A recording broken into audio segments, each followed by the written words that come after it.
नमस्कार, मैं हूं शारदा जायसवाल। आप देख रहे हैं इन24 न्यूज। आइए एक नजर डालते हैं खबर महाराष्ट्र पर।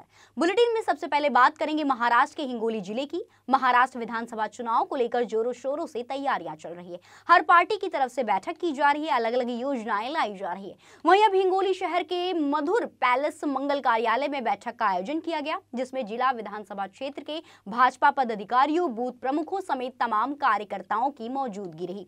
इस दौरान पूर्व केंद्रीय रेल मंत्री रावदास दानवे ने कार्यकर्ताओं का मार्गदर्शन करते हुए कहा कि सरकार की योजनाओं को घर घर जाकर नागरिकों तक पहुंचाया जाए। उन्होंने आगे कहा कि लड़की बहन योजना और प्रधानमंत्री सम्मान योजना में हम कुल मिलाकर लगभग 30,000 रुपए प्रति वर्ष दे रहे हैं। आगे उन्होंने कहा कि मोबाइल फोन योजना को बंद करने के लिए यदि भाजपा कार्यकर्ताओं को कांग्रेस से पार पाना है तो भाजपा के कार्यकाल की हर योजना को आम जनता के घर तक पहुंचाना चाहिए और उन्हें जानकारी देनी चाहिए।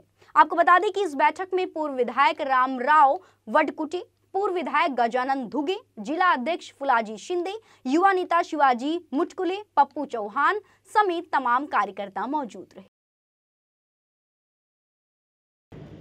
विधानसभेच्या निवडणुका काही फार अवघड आहे असं नाहीये। कार्यकर्त्यामध्ये जान आली पाहिजे, कार्यकर्त्यामध्ये जोश आला पाहिजे। लोक तयार आहेत, कार्यकर्त्यांना तयार व्हायला पाहिजे। आपल्या ज्या योजना आहेत, आता जिल्हा अध्यक्ष घुगे साहेब सांगत होते, चांगली मांडणी करून लोकांच्या गळी उतरवल्या पाहिजे। तर मी तुम्हाला सांगतो, लोक तुमच्या पाठीमागे यायला तयार आहे। कार्यकर्ता घरोघर पोहोचला पाहिजे आणि निवडणुकीला पुढच्या 2 महिने स्वतःला पार्टीसाठी 2 महिने दिले पाहिजे, पूर्ण वेळ 2 महिने दिले पाहिजे। काही लोक म्हणले आता की 11 तारखेला का 12 तारखेला आचारसंहिता लागू होणार आहे।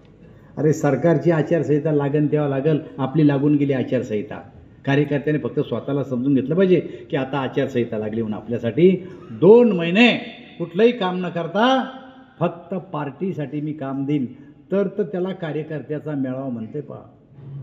आणि माझी या ठिकाणी आग्रहाची विनंती आहे आपल्याला की या बैठकीतून जाताना जी पक्षांना जबाबदारी तुमच्यावर दिली ती जबाबदारी स्वतःची जबाबदारी समजून या बैठकीतून खुणगाठ बांधून बाहेर गेले पाहिजे की नाही, मी आता 2 महिने माझ्या पक्षासाठी देईन। आता हे जर केलं कार्यकर्त्यांना तर काळ्या दगडावरची पांढरी रेघ सूर्यप्रकाशापेक्षा स्वच्छ आहे।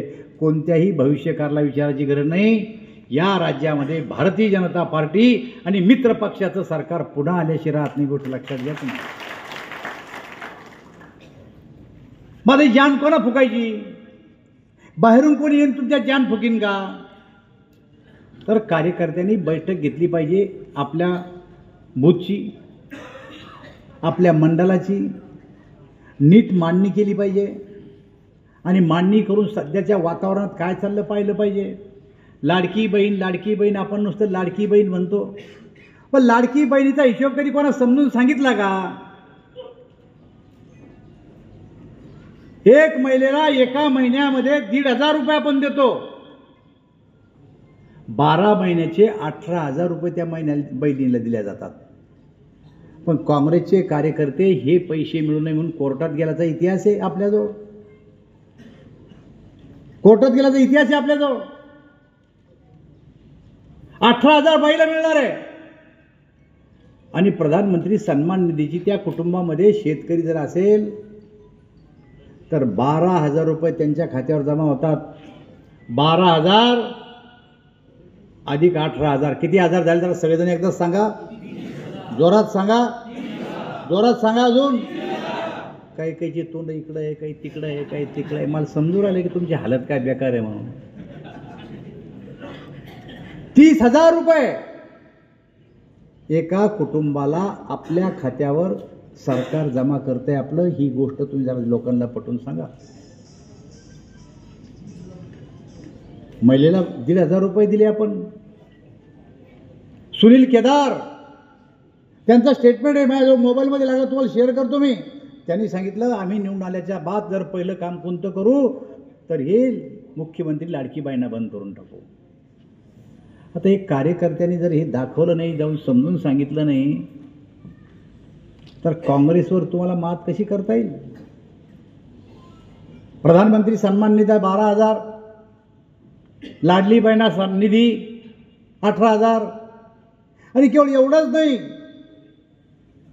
तर 3,003 सिलेंडर वर्षातून त्या महिलेला फ्री सुद्धा मिळणार आहे. मी स्वतः अनेक आंदोलनं केलेत, पार्टीच्या वतीनं मोर्चे काढले, आंदोलनं केले, उपोषणं केलेत. आणि मागणी काय होती? आमच्या शेतकऱ्याचं वीज बिल माफ करा. आमच्या ज्यानं वीज बिल माफ नाही झालं का? तर सरकार आमचं नव्हतं. आज सरकार आमचं आहे. मागचंही माफ केलं आणि पुढचंही बिल 5 वर्षे सरकार घेणार नाही असं आपल्याला जाहीर केलं पहा. आणि आता शेतकऱ्याच्या घरामध्ये बिलं येणार आहेत, त्याचं नाव टाकून येणार आहे, तुमच्यावर मागची थकबाकी काय होती आणि ती सरकारनं किती रुपये तुमच्या नावावर भरले. निरुत्साह आला की एवढी सगळी मेहनत करून देशामध्ये एवढे सगळे कामं करून मग ते नॅशनल हायवे असू द्या, एअरपोर्ट असू द्या, रेल्वे असू द्या, जनधन योजना असू द्या, प्रधानमंत्री आवास योजना असू द्या, हे सगळे कामं केल्याच्या बादही आपल्याला अपेक्षित अशा प्रकारचं यश मिळालं नाही. आणि त्यामुळं कार्यकर्त्यांमध्ये थोडा निरुत्साह आहे. पण भारतीय जनता पार्टीच्या कार्यकर्त्यांनी, नेत्यांनी हा जनादेश आहे आणि हा जनादेश मान्य केलेला आहे. पण याचा अर्थ आपण पराभूत झालो असाही नाही. ही निवडणूक आपल्या देशाची आहे आणि देशाचा जर विचार केला तर एनडीए एकत्रितरित्या भाजपसह आमचे मित्रपक्ष आम्ही एकत्र लढलो आणि आमच्या भारतीय जनता पार्टीच्या 240 जागा आल्या आणि जवळपास सगळ्यांच्या मिळून आम्ही लोकसभेमध्ये बहुमत प्राप्त केलं.